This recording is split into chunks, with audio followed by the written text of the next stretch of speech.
VOA news minute کے ساتھ میں ہوں محمد عادل۔ صدر براک اوباما نے دنیا بھر کے مذہبی اور سماجی رہنماؤں سے اپیل کی ہے کہ وہ انتہا پسندی کے جھوٹے وعدوں کے خلاف متحد ہو کر اس کا مقابلہ کریں اور اس تصور کو مسترد کریں کہ دہشت گرد گروپ اسلام کی نمائندگی کرتے ہیں۔ وائٹ ہاؤس میں انسداد دہشت گردی کانفرنس کے شرکاء سے بات کرتے ہوئے اوباما نے کہا کہ امریکہ اور مغرب کی جنگ اسلام کے خلاف نہیں بلکہ ان لوگوں کے خلاف ہے جو اسلام سے بھٹک چکے ہیں۔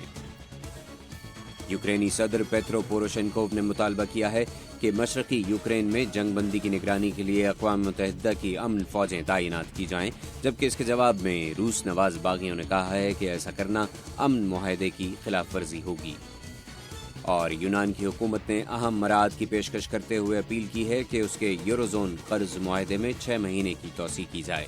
اس درخواست پر غور کرنے کے لیے یوروزون کے وزرائے خزانہ اس جمعے کو برسلز میں ملاقات کریں گے۔